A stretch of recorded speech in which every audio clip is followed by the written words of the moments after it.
Hello, friends. My name is Steve, and we're here to discuss Foundation Season 1. And we'll get into all the details, but we'll go ahead and start with introductions. And if you could just tell us if you've read the books or book or however much you've read of the series, and just so we can kind of compare. I haven't read any of the books. I've just seen the first season. So want to kick us off? Sure, I will. I'm Layla Goshi, editor of Ballady Magazine, member of the Page Chewing Forum, and writer, poet.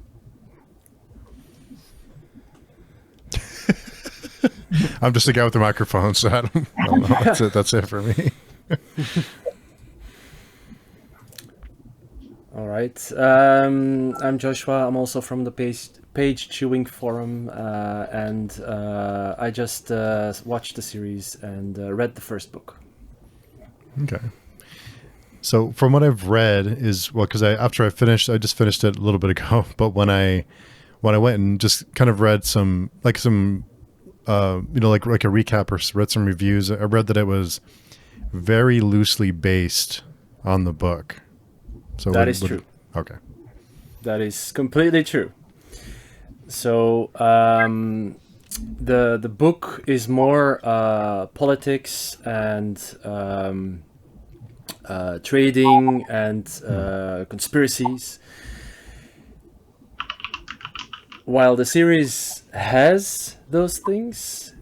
The first book is the first 200 years during the Harry Seldon prediction. And everything in the book was almost everything was thrown out of the story of the series. Wow. So you've got the two main people. So you have Gail Dornick and Salvor Hardin. They're both male in the books.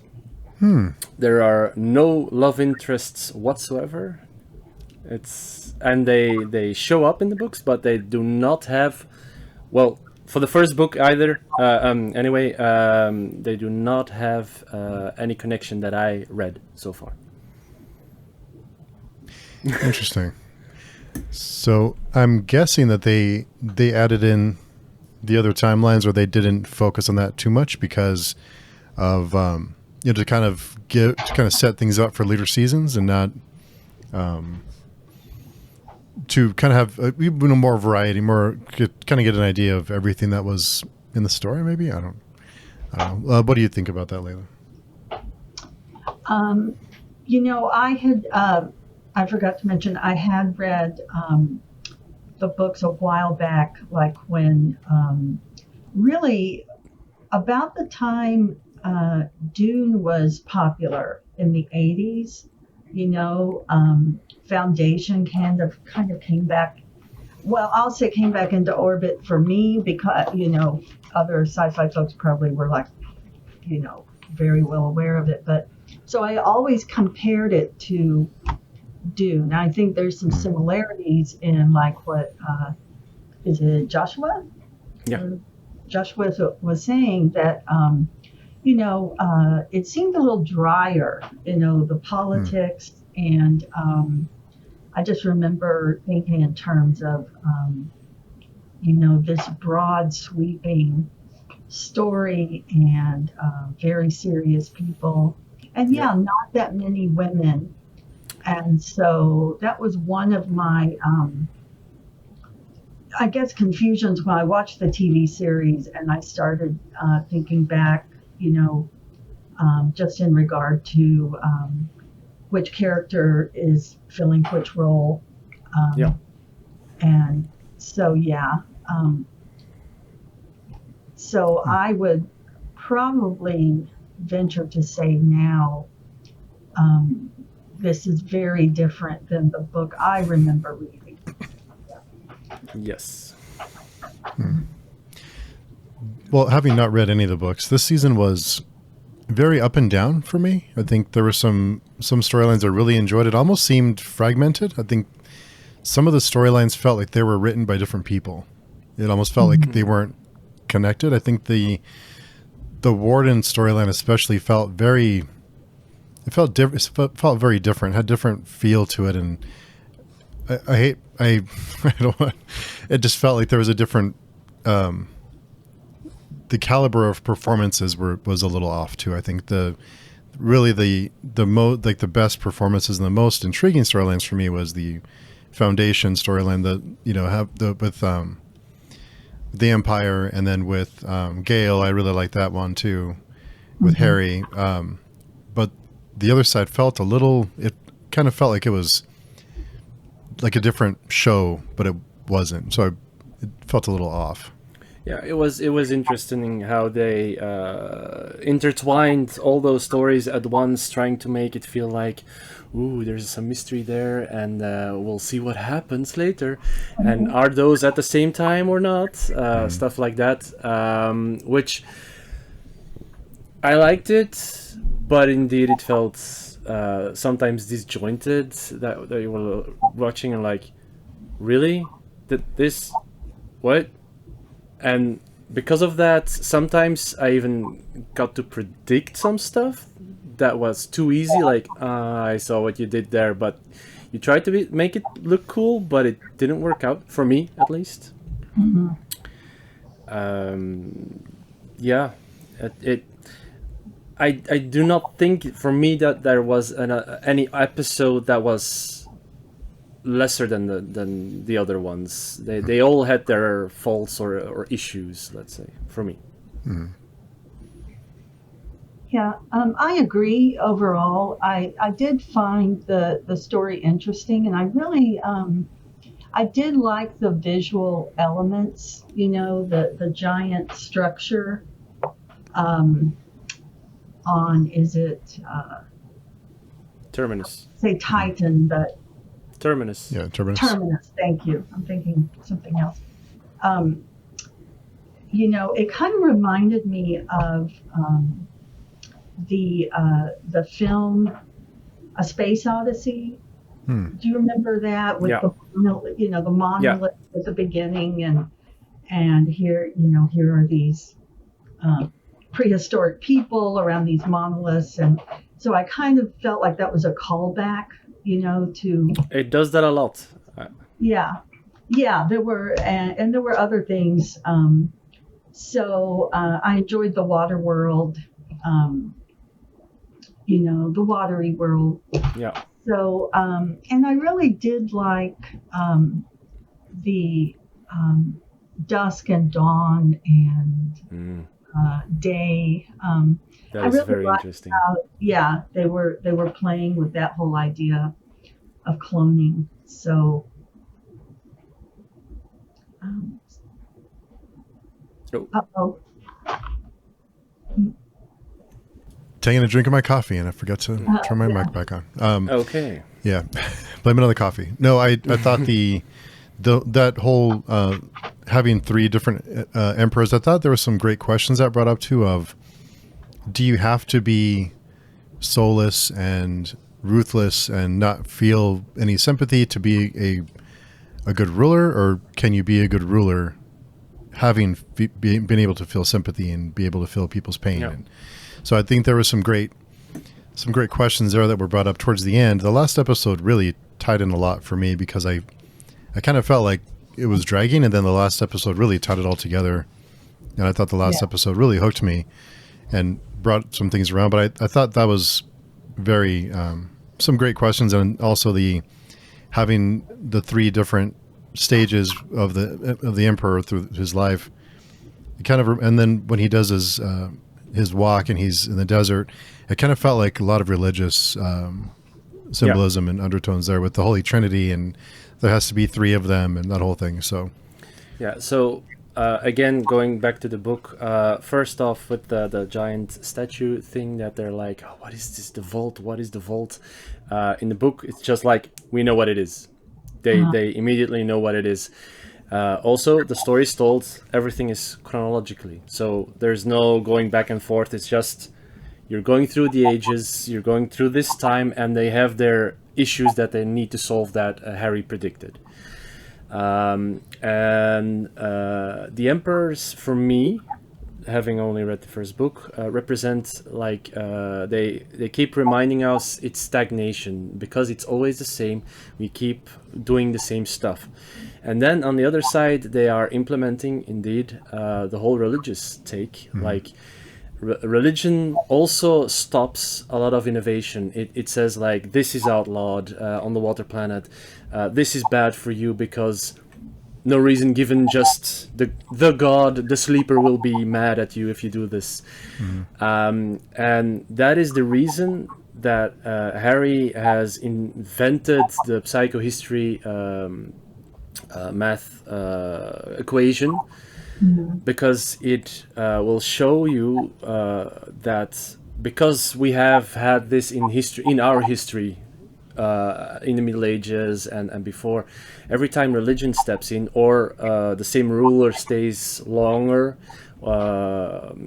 meaning politics, whatever, we stop invention, we stop going forward as a people.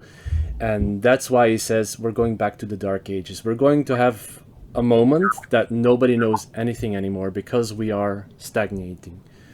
And the emperors represented that perfectly, in my opinion.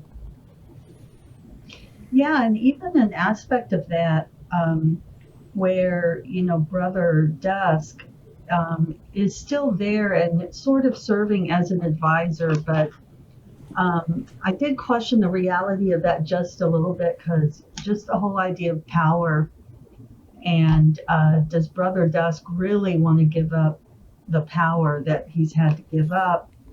So that's an interesting, I think, ongoing storyline to think about. And I did enjoy the story of Brother Dawn and his genetic anomaly, which I think, I hope I'm not spoiling, but I think we know that was done purposely. So it just, that took it to a different level to me of just maniacal, behavior that they were playing with his life essentially, and he was not fully seen as an individual in his own right, and they're not supposed to be individuals in their own right. So lots of great questions, with that storyline, I think. Yeah, I did like a lot, like when the space elevator, or the name of the space elevator, when that gets blown up and they're labeled as the retaliation, and then you create more enemies when you do that kind of thing. So you just create this endless cycle of you create more enemies as you go, as you retaliate, and you just create, it's just like becomes this cycle that just never stops, because you retaliate and kill almost a whole planet, and then you create more enemies, and they get even more ruthless, and that just keeps escalating as through the generations as you go. So lots of great ideas that he was playing with in that one too. Yeah, I really did love the destruction of the space elevator visually. It was really dramatic, and so I thought that was well done, and even wished for a little more, about how that contributed, to the rest of the empire and society. So that was another favorite moment, was just to, not favorite in a good way so much as just to imagine just the immensity of the whole thing. Yeah. It was built, and then probably like the Titanic, no one ever thought such a thing would happen. Yeah. Yeah, visually it was a spectacle. Every episode had something that I was like, ooh, you can see the budget here. Yeah. There were ups and downs as well. Yeah. Especially when we're on Terminus itself, it's like, oh great, it looks like poor people stacked some boxes on top of each other, but Yeah. But the spaceships were amazing. Yeah. Yeah, for as visually as visually appealing as a lot of the series was, there were a few times that it's like, okay, I know where the budget went, because there was a few that were just didn't look. You could tell it was like an afterthought, which, that's going to happen because the really big moments they put more into those bigger moments, and that's really what you remember, not the background in a spaceship or whatever. So, what do you think about the actor that played Harry Seldon and how Harry Seldon was, dead? He did, yeah. Go ahead, Joshua. I really love that actor. He is amazing in whatever he does. In The Queen, in Sherlock Holmes as Moriarty, it doesn't really matter what he does. He's always an amazing actor. But if you're reading, Harry Seldon is a very old, bald guy in a wheelchair, and you see this guy. Yeah. Then again, I love how he portrays the character. Like he just makes it his own. Like, I am Harry Seldon and I do this. I'm fine with that. And he comes off as kind of an arrogant, which he is, an arrogant, professor type, and that he knows more than anyone, and partly he does, but I think he has some Achilles heels as well. He was his surrogate son, in the show. He wasn't, I don't think, if I got this right, I don't think that he was aware that there was a relationship, between his son and, not Salvor, but Gale. Yeah, Gale. Yeah. He was in the series. He was aware. Yeah. He says if you stay with her, everything will hinge on that moment. It could be on one person. I think it's episode 6 or 7 that explains everything there. But still, his son outmaneuvered him, by, I don't think his son made his own plans to save Gale, because ultimately he throws Gale in the and that. So I just thought that might be a theme of, well, here's a question: does the math predict everything, or was that in the math the whole time? The change of direction of the sun. Yeah, I think it predicts large, big movements within large populations, and it doesn't get like specific, individual moments. It just like the bigger picture. It doesn't have like the little moments that happen, because it's harder to predict when it's easier to predict when there's large amounts of people, but harder when it's smaller. That whole relationship was just, I don't know. It's just it just didn't work for me. It just not for me. Didn't need to happen. Didn't need it. Just But they needed that to set up the whole Salvor Hardin connection, and I think they did that with the that Gale gets stuffed into that pod and shot into space to let the people know that there is a second foundation. It's briefly mentioned in that whole spaceship scene, but it was there was nothing else. Like now we know where the second foundation should be, I think. And I think it goes over in the second book, as in they go look for the second foundation, but how do they know there's a second foundation? And that explains this, I think. Yeah, that's a great point. It felt very abrupt that we spent so much time with Gale, and then she gets shot into space, and then she just disappears for like an episode or two. Like, what happened to her? In the book, he in that case doesn't even get mentioned at all anymore. After they get onto the ship to go to the next foundation, it's like, and it's gone. And that's the first, I think, 50 pages or something. Oh, wow. Gale is gone. So I have no idea what's going to happen. Maybe one of the other books explains why this happens and stuff, but I'll have to keep on reading.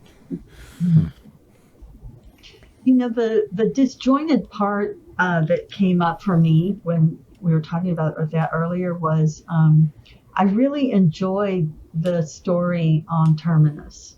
You know, I enjoyed Salvor's role there, and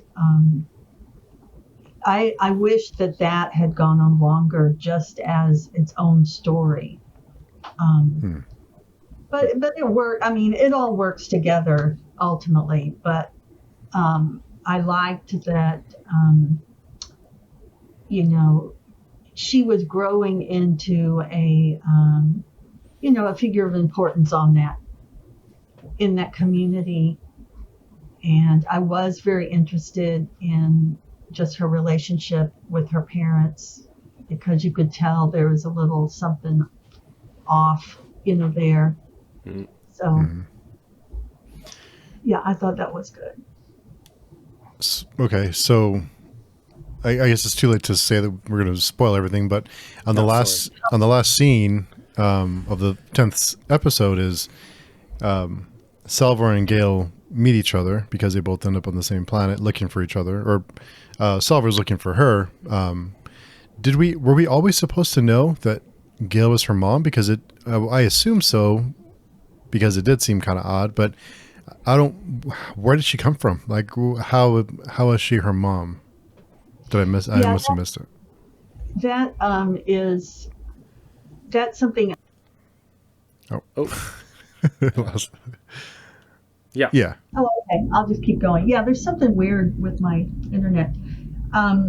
That's something that I loved about the ending, because, but I do think it awkwardly ties them together, because I was enjoying knowing Salvor on her own terms, but now we have to think about, okay, what's going on now? How did this happen? I think the assumption must be that, Gale was pregnant all those years ago, but how did infant Salvor get to where she is? So. Mm-hmm. Yeah. So you get to see in the ship that goes to Terminus with the Foundation that she gets something removed, and then it's put in a test tube or something. Cryo, whatever, and it's obvious that they would plant those again in I think the hosts that had them in the first place, but Gale not being there, it was obvious it needed to go somewhere, and I really like that. Was a kind of breaking for me, as in I saw Salvor Harding the second time after you get to meet Gale, and I'm like, so she's probably the daughter of Gale and the other dude, and like, yeah, it clicked for me, and the ending confirmed it. Yeah. But I think that's not for everybody. Everyone thinks about the different things, like, most people would have seen that scene and didn't give it a second thought. But I had the chance to watch it twice. And I thought the exact same thing the second time around, as in, like, yep, and now it's spoiled for me. Yeah. Yeah, the Salvor storyline, I just felt like we met her and she's already this. It just seemed odd that she's on this planet of settlers, basically, and she's somehow this expert of like combat and like strategy, and it just seemed like we just met her when she's already. We didn't get to kind of see her I think Gail, in a sense, was like that too because she's this math whiz, but it just gives some background on why she, or how she became like, you know, this like brilliant mathematician. But with Salvor, I just felt like we just met her and she just is like this great warden. They explain a lot of it away by their special powers or something like she just knows. She has this click in her head that goes like, this is going to happen now with the coin, and Gail has the same thing, like if I stand here I wouldn't get hit by this tiny piece of debris, space debris coming inside the cabin. Oh yeah. And in the book it's not really it doesn't exist, so it's even harder to get a connection to the character and why the character does it. So he goes into the future, like 30 years into the future. The foundation exists. They multiply. There are so much more people there, and Salvor just suddenly like, so Harry said there is a great calamity coming, the first one. We need to be ready, and he just makes decision after decision. And I'm like, Yeah. how does he know this stuff? Yeah. And it's not explained at all. And they try it in the series with, but she has a sixth sense. She can do this because she's special. It's okay. At best. It's okay at best. As an explanation. Yeah. I think this is something where, you know, it's really interesting. There are deep themes, but yet I think the viewer is asked to be, you know, to suspend belief, I guess, or to wait for the answer. Because I did kind of feel the same way about Salvor. Like, why aren't we getting her background? But then, you know, once I watched the whole season, I was like, oh, well, you know, I can see sort of why, because they wanted to keep it mysterious. They wanted that kind of surprise at the end, but I still think it would not have hurt to have seen some of that growth of the character. Mm-hmm. Yeah. I'm not sure about either of you, but Hugo was just, oh my God. He just, awful. I just couldn't, I just Does not exist. Does not exist in the book. He's like this, you know, Han Solo type that he just seemed like he should be on a CW show. Like, he should not be in this show. It just seemed like very, like, but he's such a good guy. stereotypical, you know, but, and then he survives. Like, I thought he would fly away in space, and I thought, that's actually pretty cool that he would die that way. Like, I thought, well, that's cool. Like, he, you know, that's how dangerous it is that he would die. And he just, like, comes back. It's like, how did you survive? I knew exactly what it was doing. I was like, oh no, please don't. It would have been cool. He, for me, then, again, represents, so later in the book, we're 60 or 70 years ahead.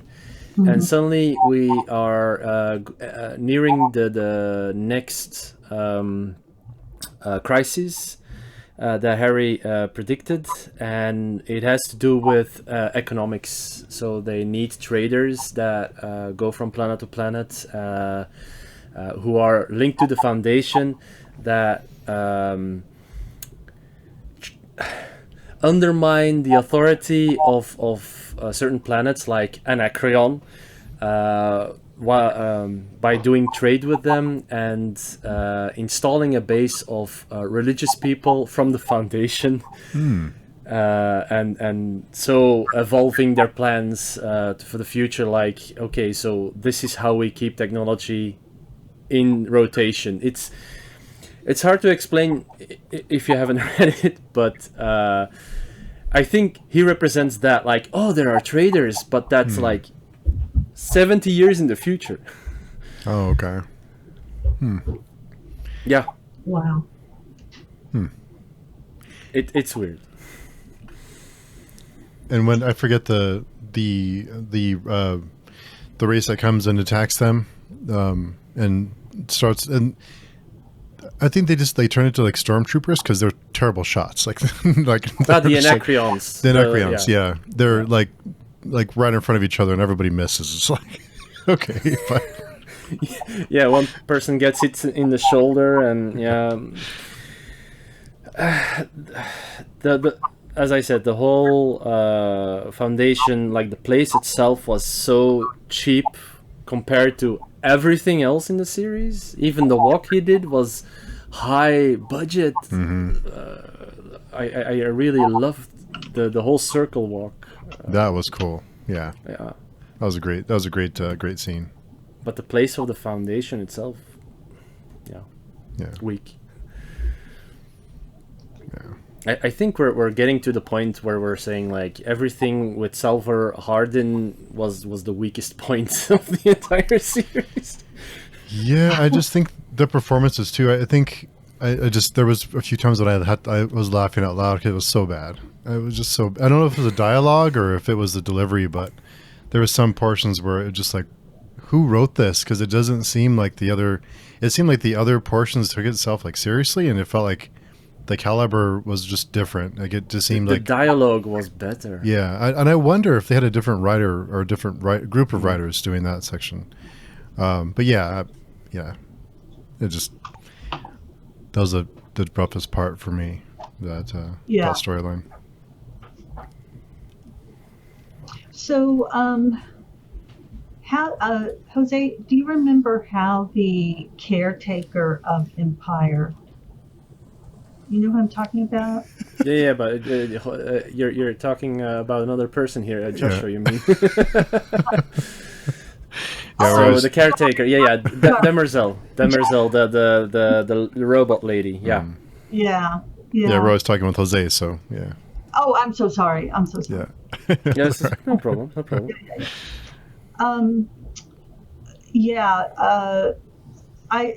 found it interesting that she was really she's really Empire. I mean, she's the one that is keeping the whole thing going. And she's a machine. So it's really a machine that is keeping Empire alive, as a concept. Yeah. Yeah. I don't know, Steve. No, I was just going to mention that I liked what they did with her too. Is they kind of teased us a little bit with she's finding her humanity, or she's becoming more human, or starting to develop feelings, and then in the last, or she kind of started to become self-aware of what her role is and whether or not she wanted to continue in that role, or if it was right or wrong. It kind of teased us a little bit with that, with I think in episode 8 or 9, but then of course in 10, in the last episode when she snaps the neck of the was it Dawn? Dawn, yeah. That was great. I didn't see that coming at all. I really like, because I was almost looking to her as like a mother figure, because he mentions in the scene before that about, he saw Brother Day as his dad because they don't have family. They're just like, that's their role is to be rulers, and they don't have anyone to care for them or to nurture them, or, that he was just like, he had a role to play. He wasn't able to be like a human. He just had to be, fit in a certain role. So I thought that was a great scene where he was like in her shoulder, almost like looking for like a mother figure, like a parental figure, looking for someone to save him, like a little kid, like scared of what's about to happen, and she snaps his neck. That was great. That was great. Yeah, and it's also it also poses a question, as in weakness is not allowed. That's the motto of the Empire, or was it revenge on her part for the whole the priestess thing? With the Zephyr Halima, Halima, yeah. Ooh. Was it revenge for that whole thing? Because she is religious. She's a robot, but she is religious. She has a conscience. She's not mentioned in the first book at all. But the three emperors aren't mentioned at all as well. So I have no idea for the future. But I know that so Asimov also wrote I, Robot and all the whole robot series, and she represents the remainder robots from that era when they became self-aware. Oh, okay. So that's a throwback to that. Same with other things they did. The ship that blinks in and out. Oh, the Invictus. Yeah, where like Yeah. Yeah. In is it the iRobot book? I think so. There is one story about a ship that has been made by an artificial intelligence that can jump hyperspace and disappears. We got Event Horizon from that, by the way, the movie. From that story, but also I felt the link as well from there. Like the ship jumped and disappeared, and it became legend, myth, and stuff like that. And I was like, another iRobot reference, because Invictus, it's not in the book. huh. Yeah.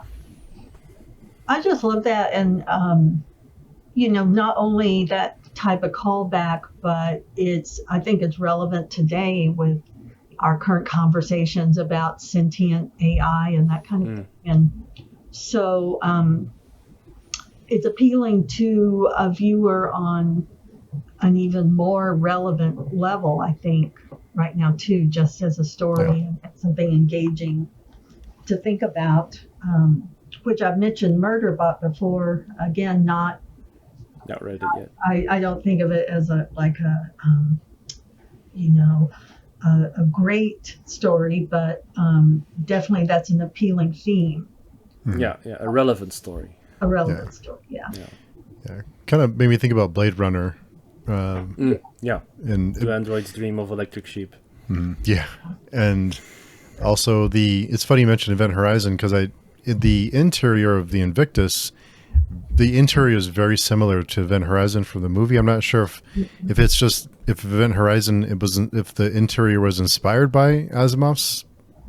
So in the short story with the AI, the ship gets launched with 2 passengers aboard, 2 people who were not supposed to be there, but they were like, guinea pigs, let's shoot them off into space. And they disappear for a couple of seconds, and in that time you read that they hear in the background, "Hail Beelzebub, hail Satan," and stuff like that. That they travel through hell, like in Event Horizon, and they come out on the other side of the galaxy. So they survive, though. But it wasn't a pleasant experience for both of them. Interesting. Could definitely feel the inspiration in the interior, like the windows and stuff look very similar. Yeah. That's what I think makes this show appealing. All of the callbacks and the feeling of familiarity with kind of a different story. But because I started watching it just, I'm not overly excited about the show, but it's like fun to watch, comforting to watch. Yeah. Yeah. Because you recognize all of the tropes and the callbacks and the themes, and does give us something to think about. Especially the stagnation of empire, I think. Yes. And he started writing this, or I looked it up, the book was published in the 50s. Yep. Yeah. So that is the most interesting thing about this whole series, and of course the book for me at the moment. We are in that situation at the moment. We are seeing what he actually predicted, let's say. So like what is it, Nostradamus or something? He took our history And with those, the things that happened and the statistics, he predicted in the book that people would forget, would stop thinking about how everything works. So he did that in the book with atomic power. So the 50s was the atomic boom as well, because of course we had right before that the movies out now, Oppenheimer. Right. Yeah, so we come from that. Everybody's getting electric power through nuclear plants. We're getting more advanced blow dryers, whatever in the 50s. That like the whole expansion of like home appliances was crazy, and he predicted that in the future people would forget how those things worked. And that's where we're going to the dark ages, because if you ask someone today, like, do you know how this computer works, or do you know how this cassette player, or what even a cassette player is, people don't know anymore. We're going to an age that people just buy and don't care about how stuff works. We still have enough people who know this, but they're becoming limited. It's I knew a guy once that worked for the IT department of the nuclear plants in Belgium. Oh wow! He says they're so far behind on technology, and there's a reason for that, because people can't make it new, and the people who are there need to reapply you have to learn older stuff to make it work. Yeah. We're forgetting how things work, which is weird. Yeah, it's interesting you're saying that in regard to this story too, because something that's occurring to me now, I think I was trying to say earlier, was about Harry's mathematics.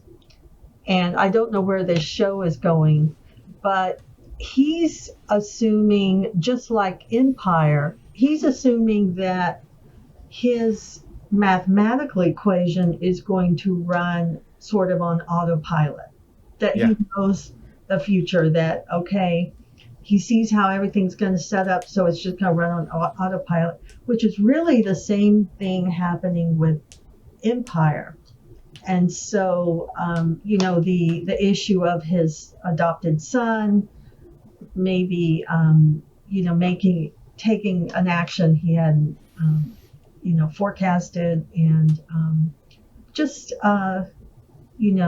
the same thing with the stagnation of Empire. I hope the film is headed. Well, I hope the film is headed in a way that still leaves room for the individual, that says the individual still counts. Yeah. Individual action still counts. To come back to the whole everybody's forgetting stuff, there's a reference. There are lots of references to it, but one reference was really like in your face when they said they found the Invictus, and that ship was built 700 years ago, and they say they never built an engine like it after that, because nobody knows how it works. Yeah. Yeah. It was like, aha. So it's already happening. And it almost outsmarts them too. Yeah. A few of them. Well, kills a few, so. Yeah. That really, Joshua, I think that is a really interesting observation about the film and also about reality, because it does always seem that we like go in cycles, like we have to learn something again, or, something comes back around and we have to look at it from a different perspective. Yep. And so it is kind of cool that that's also yet one more, deep idea that's running through this story. Yeah, it has more layers than you would think if you just watch it. Right. Yeah, and I think Layla, you mentioned the math, and I think it goes to belief and faith versus science, or belief in Yeah. science, and Foundation Yeah. doesn't believe in it because what I think what is it, the future bends to us. We don't bend to the future. Almost like this stubborn mentality of what we're gonna, we are infallible. We will make this what we wanted to make it, but they refuse to listen to science or to math. And it's going to be not good for them in the end, I'm guessing. But so it does play with that as well of belief and faith versus science and facts, Yeah. I guess you could say. Harry Seldon, not in the book, but in the series, he mentions that he handpicked every person on that ship. Which is kind of impossible if you think about it, as in the book, it's 250,000 people that are on that ship. It's not in the series, but it's in the book. Like 250,000 people, how do you hand select that?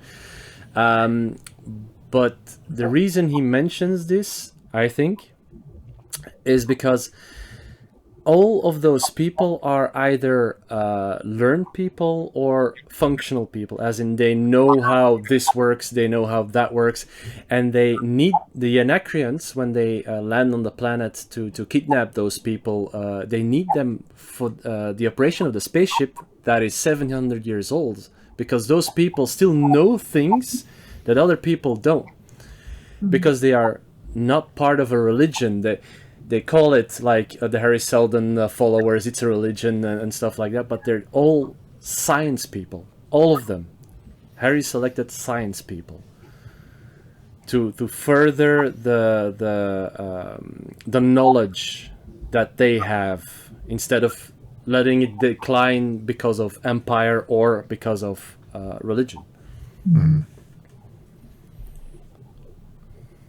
So the big, I guess, institutions are power and governmental power, and then I guess educational power, or what would three represent? And then maybe power of the faith, and then I guess the common people. Yeah, they're just there. Yeah. Yeah. Background. Yeah. Yeah. So the politics is empire. Religion is the whole.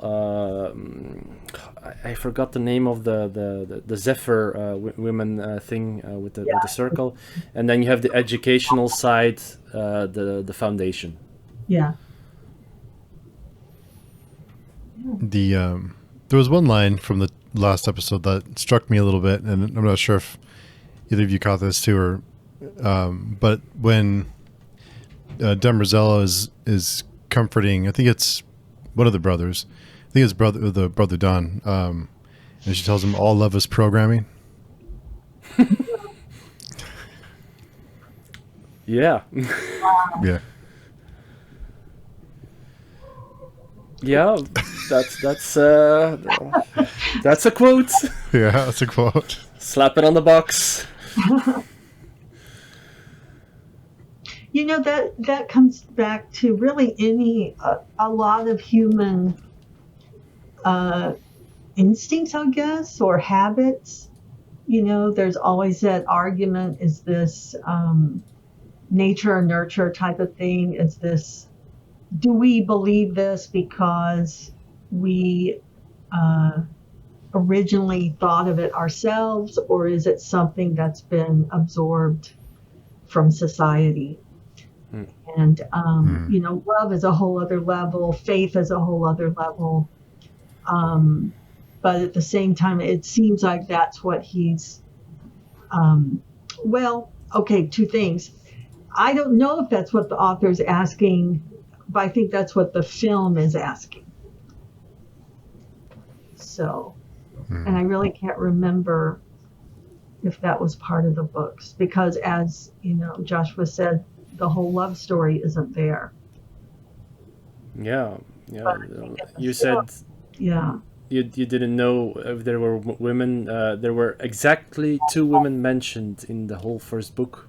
Wow. One of them is the wife of an important politician, and the other one is a serving girl of that couple. Yeah, that was it. I mean, that's where I was thrown for a loop because I thought I don't remember any women characters in that book. So No, it's all men, and they're all drinking either was it port or wine, and they're smoking cigars, and they're having conversations, and that's 230 pages of conversations and politics and intrigue. hey, that's that was the 50s, I guess. Yeah. So, but on that whole idea of love is programming, that may be something the film is going to set up as, love and faith may overcome or something like that. Maybe. I am still intrigued, though. Yeah, it is intriguing. Yeah. Yeah, go ahead. No, that was one of the lines that really stuck out to me. All of his programming. Yeah. Deep. I would love to go into more detail, as in some things that were said, but I'm so bad with quotes. If I haven't watched it like 50 times or something. One thing I am curious about, the idea of of Harry Seldon, being in the wheelchair, and I'm questioning not only the choice of Asimov to use that to give that character his attribute in the book, but also the choice of the filmmakers not to include that attribute in the show. Because on some level that could, I guess it depends on where they're going to take Harry through the show. But I also was wondering if they were trying to avoid an association with Stephen Hawking. Oh yeah. How would that have complicated our perceptions as viewers? Would we? I mean, we know better. That they're 2 different characters. But would maybe the average viewer just assume, oh, this is a story about Stephen Hawking, or the genius physicist. So I guess we'll see where Harry goes, and if that choice bears out. But I'm always a proponent of people of different abilities being able to be included in acting and in shows, and so just an interesting choice, I think. Yeah, and the whole 2 planets. So you've got Anacreon and Thespis. That they are both responsible for blowing up the sky bridge or whatever it was. Thespis, I don't think it's mentioned in the first book. I didn't see it anywhere. So it's also something I'm like, okay, so Anacreon attacks the Foundation because they need the technology, which is almost in the series, but then that they have to work together to defeat the Empire or bring the Empire down in some way. I'm interested to see where this goes, because that's not what the book sets up at all at the moment. So I thought the same thing, Layla, with Harry. I think they avoided the wheelchair, him in a wheelchair, maybe because of the actor, and also because it would seem a little too close to Stephen Hawking. Like that's where everyone's mind would go. So maybe that's what they tried to avoid. I didn't think about it like that. But very interesting. It is, yeah. Still, great actor. Yes. The other one I really love is Lee Pace, the brother day. Yeah. Brother day. Seriously. Just the portrayal of Brother Day, I think makes it fun to watch because he's so arrogant and is devious, so we'll just see where he ends up. Yeah. Yeah. I have gone into season 2. I won't say more, but will we wait for the entire season 2 to finish before we discuss I think it? they're on episode 9 now. 8 or 9, yeah. I'm Yeah. waiting till it finishes so I can binge watch the entire season. Yeah, I'm about 4 episodes in. So Yeah, it'll be. Looks like the 10th episode will be on the 15th. So is that this Friday? Yeah. So next Friday, a week from, or 6 days. Yeah. Good to know. But yeah, I thought. Yeah, he's very. At first, he felt very stiff and robotic, but then he starts to realize that that's what he's supposed to be. He's supposed to be this, almost like a, very one-dimensional. So by the end, it's like this. Yeah, this is great. yeah, He had some character growth, which is cool to see when they in the beginning they're all like exactly the same mannerisms, the same movements, everything the same, and then they're sticking out, and at a certain point you're like, they're different in a way, and then you get to know that it has been polluted from before them. The whole gene. So it's it's interesting. yeah, Really good There's idea. a lot to love. yeah. There's a lot to love, but there's the downside still way up. Like Hugo and everything. The foundation itself.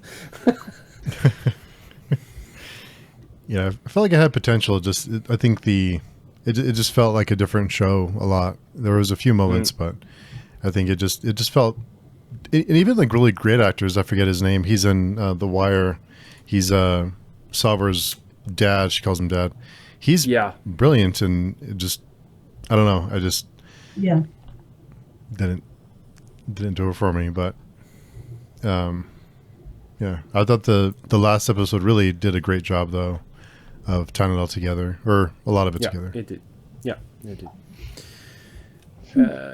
It doesn't fly as high as The Expanse, but Well, I mean, The Expanse. It's The Expanse, so. I know, but it had the potential, to be honest.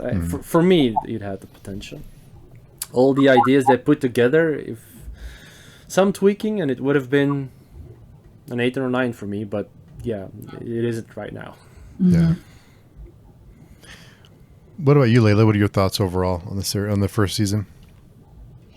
Overall, I think it's successful overall. Watchable, interesting. Not what I remember of the book, but I'm trying to teach myself to not have expectations of adaptations. Yeah. From now on. And I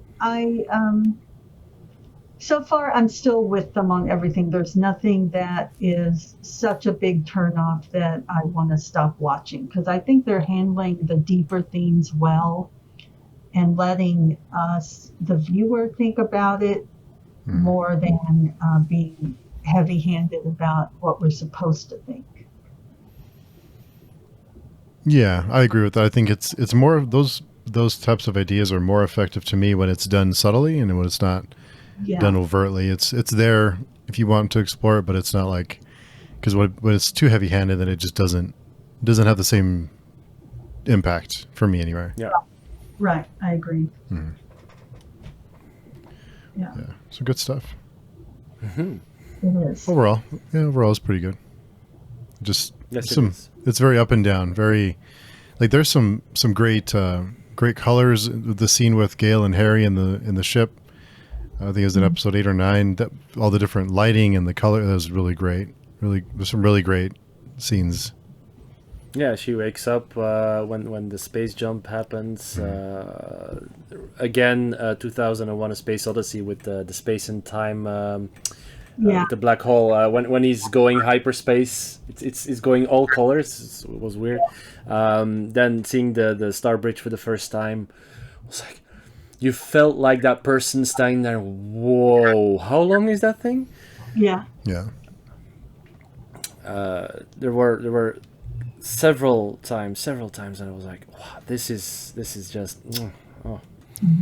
And then I think about the Foundation again, and I'm like, oh, those boxes, man. Those boxes. Right. Yeah. Yeah. Yeah. Well, overall, not bad. I thought it was good. The last episode, like I said, the last episode was a highlight for me. So it finished on a high note for sure. Yeah. Definitely. Well, cool. Anything else either of you can think of? Not at the moment. I'm kind of waiting now to finish season 2 because I have thoughts, but I think it's ahead. Okay. Yeah. Yeah. So yeah. I'm sorry. Go ahead. No, I'm just hoping that it would be a continuation of the thoughts I formed now about the whole series. Like, I hope it really keeps on giving me those crumbs of where is this going, as in where are we going as humans in the future. Are we losing everything to faith and politics, or do we survive those dark ages? Yeah. So Layla, without spoilers, are you enjoying the second season so far more than the first, or what are your thoughts? It's an expansion of things. I think there are characters that kind of like, who are we talking about again? I forget. Hugo. Oh no. There's a couple of. I think there's a couple of Hugo characters. I could be wrong. I'll wait and see what you think. But still, the story moves forward, and there are things to talk about. Definitely, I'll just leave it there. All right. Relationships are deepening and stuff like that. So. Oh, cool. Yeah. Yeah, it's encouraging. Mm-hmm. Nice. So I guess we'll plan on season 2 sometime. We'll figure it out. Episode 10, I think, in another week. So binge it. Count on me being last second again. Yeah, last second. I'm glad you can make it, though. Yeah, me too, man. Yeah, it was great to great to hear your thoughts on it, and then especially having read the books and having some of that too is yeah. To compare. I started the second one now. It's very, very disturbing in the beginning, as in, oh, more talk. Great. I don't know any of these characters. Great. Oh, have you read wow. Dune? Joshua, have you read Dune? Only the first book. Uh-huh. I wanted to start the second book, but they're still in moving boxes. So. Oh. Do you see a similarity in tone and prose? Yes, but even then, Dune had more story to tell. It had more detail than what Asimov wrote. I'm not saying he's a bad writer, because I still got through it in a fast pace, to be honest. But I wasn't, because I watched the show first. I wasn't thinking like, oh, now I'm going to read some dry politics. That was not the first thing that came to mind when I started that book. Yeah. And Dune is it has politics, but it had more content. It was just More character. better. Yeah. Yeah. Yeah. Well, now I'm thinking I might take a peek at the book Foundation, hopefully before next time. Yeah, I'm thinking so Yeah, I too. won't be able to Well, read it all, but just kind of skimmed, yeah, to refresh myself. It's only 230 pages, but Mhm. man, is it dry. oh no. Steve, I would recommend having a cigar while you read that, because it is implied in the book. It needs to be done. It must be done. It must be done. Must be done. This is the way. This This is the way. Yeah. Who am I to ask questions? It just is what it is. Well, cool. So until we talk about season 2, Joshua, where can people find you in the meantime? On the page chewing forums. Awesome. And Layla. The same page chewing and social media. Nice. And I will add Layla's social media links in the description for the show. So be sure and check that out. So yeah, great. So thanks both of you for coming and hanging out. A lot of things I didn't think about until you both brought them up. So it's always a good thing. So thanks everyone, and we'll talk to everyone soon.